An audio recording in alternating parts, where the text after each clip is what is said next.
So again welcome part 4 में। मेरा नाम विजय है। ई पाठशाला के चैनल में आप सभी लोगों का बहुत बहुत स्वागत। इंडस वैली सिविलाइजेशन, हड़प्पा सभ्यता, जैसे फर्स्ट चैप्टर बोला गया है और सेशन 2022 और 23 के हिसाब से ये वीडियो लेक्चर आप सभी लोगों के लिए मैं लेके आ रहा हूँ। पार्ट 4 है, वैसे तो पार्ट 3 तक और पार्ट 3 पहले से अपलोड हो चुके हैं हमारे पार्ट, तो वो सारे आप आई होप देख चुके होंगे और आप आगे वीडियो कंटिन्यू कर रहे होंगे। तो अभी हम आगे इसमें पढ़ने की कोशिश करेंगे, क्योंकि मैंने आप सभी को बताया था कि हम इतने पुराने इतिहास को पढ़ रहे हैं जो लगभग क्या कहते हैं आपका नाना करके भी तो 5000 साल पुराना तो है।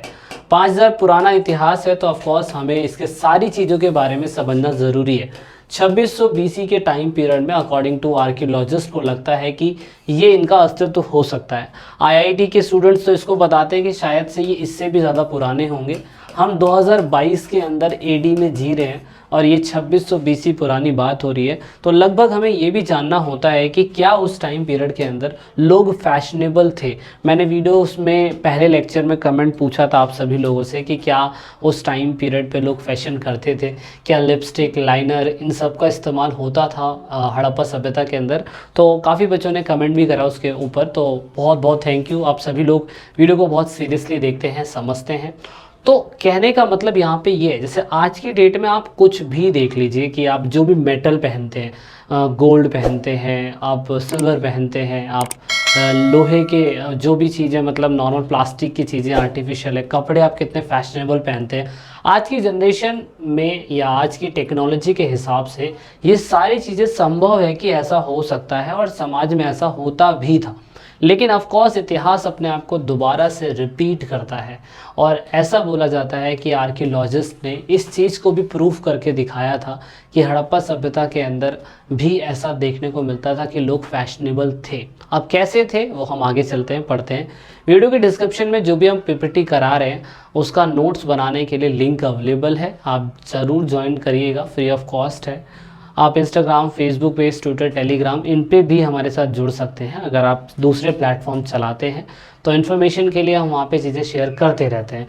मेन बात हो रही है क्राफ्ट प्रोडक्शन की, यानी कि शिल्प उत्पादन, यानी कि हमें मोहनजोदारो की या बहुत सारी, मतलब मेन है कि इंडस वैली सिविलाइजेशन की हमें बहुत सारी साइट्स मिली।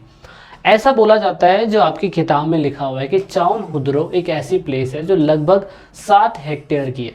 मतलब जो हड़प्पा सभ्यता है वो तो कम से कम, हड़प्पा की अगर हम बात करें तो 125 हेक्टेयर जितना ये बड़ा है। लेकिन चाउनहुद्रो अगर आप देखें, ये वाला प्लेस जो लगभग क्या कहते हैं पाकिस्तान के हिस्से में अभी आता है, तो ये वाला प्लेस ऐसा था जहाँ पे बहुत सारे छोटे से प्लेस में ही हमें क्राफ्ट प्रोडक्शन देखने को मिला। क्राफ्ट प्रोडक्शन होता क्या है, जैसे कि मान लीजिए कि रॉ मटेरियल हमारा पंजाब से आता है, मान लीजिए कि हमारा रॉ मटेरियल महाराष्ट्र से आता है दिल्ली के अंदर, तो क्या दिल्ली में कोई सामान बनता है क्या? दिल्ली में सिर्फ सामान बिकता है, दिल्ली में सामान बनता नहीं है। अगर मैं कानपुर की बात करूँ तो कानपुर से चमड़ा हमें देखने को मिलता है, जो हमारे पूरे ऑल ओवर इंडिया के अंदर अगर चमड़े की सप्लाई हो रही है तो ऑफ कोर्स कानपुर एक ऐसा प्लेस हुआ जहाँ पे क्राफ्ट प्रोडक्शन होता है। तो ऐसा मैं कह सकता हूँ कि चाउनहुद्रो इंडस वैली सिविलाइजेशन का एक क्राफ्ट प्लेस था, जहाँ पे कोई भी रॉ मटेरियल को लाया जाता होगा और रॉ मटेरियल को उतारने के बाद जो रॉ मटेरियल भेजा जाता होगा, वैसे तो रॉ मटेरियल ऐसा कह सकते हैं कि यहाँ पे नागेश्वर है ये वाला प्लेस, यहाँ पे उतरता होगा, बालाकोट है, ऑफकोर्स जो कोस्टल लाइन है यहाँ पे कोई सामान उतरता होगा। अगर ये दूसरी जगह से व्यापार करते होंगे, और ऑफकोर्स करते ही होंगे दूसरी जगह पे व्यापार, यहाँ से सामान उतरता होगा और यहाँ तक पहुँचता होगा, है ना। जैसे आपने देखा होगा रॉ मटेरियल जो होता है हमारा, हम कहीं से उठा के लाते हैं और जब उसको सामान बनाते हैं ना, तो उसको हम दूसरे गोडाउन में या कहीं पे जहाँ पे स्पेशली उसका काम हो रहा होता है उसको वहाँ शिफ्ट कर देते हैं। तो ऐसा ही चाउनहुद्रो जो है उसके साथ ऐसा ही हुआ था। वहाँ पे हमें क्या क्या मिला, वहाँ पे हमें बीड्स मेकिंग मिला, मालों का बनाना, हमें कुछ सामान मिले। वहाँ पे हमें शेल कटिंग के कुछ प्रूफ मिले, यानी कि कोई भी पत्थर हो सकता है उसकी कटिंग के प्रूफ हमें वहाँ पे मिले। हमें मेटल कटिंग, यानी कि कॉपर, ब्रॉन्ज, सिल्वर, ऑफकोर्स लोहा तो नहीं था हमारे पास उस टाइम पे, लेकिन हमें इनके मेटल कटिंग के प्रूफ मिले। हमें मोहरे, शील मेकिंग मिला, मोहरे बनाती हुई जो स्टेटर टाइप पे बनी हुई मोहरे थी, हमें उसके प्रूफ चाउनहुद्रो में मिले। इवन हमें वेट, जो ये लोग वेट का इस्तेमाल करते थे, वो भी हमें बनने का प्रूफ वहाँ देखने को मिला। सो इस बिहाफ से हम ये कह सकते हैं कि ये लोग चीज़ों को बनाने में, क्राफ्ट को बनाने में बहुत बिलीव करते थे। तो आपने फिल्म में भी देखा होगा कि किस तरीके से इन महिला ने पूरी तरीके से अलग अलग जेवर पहने हुए, हालांकि इसमें तो दिखाने की कोशिश नहीं करी गई है, बट बहुत सी इमेजेस अगर आप हड़प्पा सभ्यता की पुरानी पुरानी क्लिप्स अगर आप उठाएंगे तो हमें इतना पता है कि ये लोग उस टाइम पीरियड पे बीड्स यानी कि जो मालाएं होती थी वो बनाने की कोशिश करते थे। अब माला जो होता था वो एक पत्थर से भी बन सकता है, आप देख सकते हो, और उसमें और फैशनेबल बनाने के लिए उसमें अलग अलग चीज़ें बनाई जा सकती है, लगाई जा सकती है। तो ऐसा प्रूफ है, आप ये देख सकते हो, अलग अलग चीज़ें बनाई जा सकती है। तो इस हिसाब से हम कह सकते हैं कि इंडस वैली सिविलाइजेशन के अंदर चाउनहुदुरु एक ऐसी प्लेस थी, और उसके अलावा भी और प्लेस होगी। जब आप पीसीएस यूपीएससी के लेवल पे पढ़ेंगे तो फिर आपको और डीपली समझ में आएगा कि हाँ यार और कौन कौन सी प्लेसेस है जहाँ पे क्राफ्ट प्रोडक्शन होता होगा। तो ऐसा कहा जाता है कि ब्यूटीफुल जो भी हम बीड्स या बनाते थे, माला बनाते थे, या जो भी आर्टिफिशियल जो भी लोग ताज पहनते होंगे, जो भी कुछ भी पहनते होंगे, उसको बनाने के लिए इनके पास कैसी कैसी चीज़ों की ज़रूरत पड़ती थी। तो कार्नेलियन एक पत्थर था, रेड स्टोन, रेड कलर का बोला जाता है, बहुत अच्छा था। जाइफर था, क्रिस्टल था, क्वार्ट्स था, स्टेटा टाइप था। ये सारे वो पत्थर हैं जो अलग अलग जगह पे मिलते थे, अलग अलग तरीके से अलग अलग जगहों पे व्यापार के थ्रू मंगाए जाते होंगे। इवन मेटल मिला, कई बार मालाओं के अंदर हमें कॉपर भी देखने को मिला, ब्रॉन्ज भी देखने को मिला, ऑफ कोर्स गोल्ड भी देखने को मिला, गोल्ड तो था ही। उसके बाद शेल, बहुत सारे शंख हमें देखने को मिले, फायंस से बनी हुई चीज़ें मिली, टेराकोटा जो बर्न क्ले जिन्हें हम बोलते हैं, जो जो जो मिट्टी को हम गर्म करते हैं, टेराकोटा की तो बहुत सारी हमें चीज़ें मिली, बर्तन मिले, प्लेट्स मिली। उसके बाद ऑफ कोर्स बहुत सारे टॉयज़ मिले टेराकोटा से बने हुए। तो ये जो शेल वेल थे ना, इन सब से हमें पता चला कि हाँ ये लोग शायद से उस टाइम पीरियड के अंदर काफ़ी अच्छी मात्रा के अंदर माला बनाना जानते होंगे। और इवन हमें ऐसा भी मिला कि जो मेथड था ना इनको बनाने के लिए, तो इन लोगों के पास स्पेशल टूल होता था, ऐसी हवा में नहीं बना देते थे। आज की डेट में होता है ना, औरतें देखते हो आप लोग क्या कहते हैं, स्वेटर बना लेती हैं, तो स्वेटर बनाने के लिए देखा उनके पास एक टूल होता है, पतली सी लंबी सी सुई जैसी होती है, उससे वो अपना बनाते रहते, जैसे आप बुनना बोलते हैं आज की डेट में, तो वो भी तो एक टूल है ना, जिससे वो लोग अपना सामान बना रहे। सेम ऐसा ही ये लोग इस क्राफ्ट वर्क को करने के लिए ऐसे कुछ टूल का इस्तेमाल करते थे। इस टूल का नाम अगर किसी को पता है, इस टूल का नाम अगर किसी को पता है सो वो मुझे कमेंट करके बता सकता है। लेकिन इतना है कि हाँ ये लोग इस टूल का इस्तेमाल करते थे सामान को बनाने के लिए।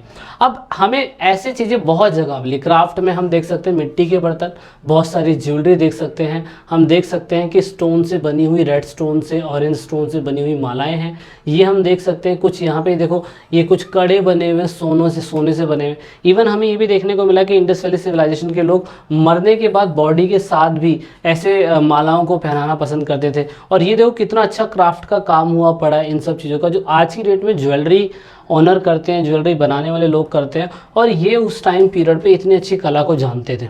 कहने का मतलब ये था कि ये अगर जब फाइन आर्ट आप सब्जेक्ट पढ़ेंगे, जब फाइन आर्ट 11th-12th में बच्चे हैं फाइन आर्ट के, तो जब वो ये सब्जेक्ट पढ़ेंगे तो उन्हें ये समझ में आएगा कि हाँ उस टाइम पीरियड के अंदर मेटल को गला के एक अच्छी फॉर्म में, एक अच्छे शेप में बनाना इंडस वैली सिविलाइजेशन के लोगों ने कितने साल पहले सीख लिया था।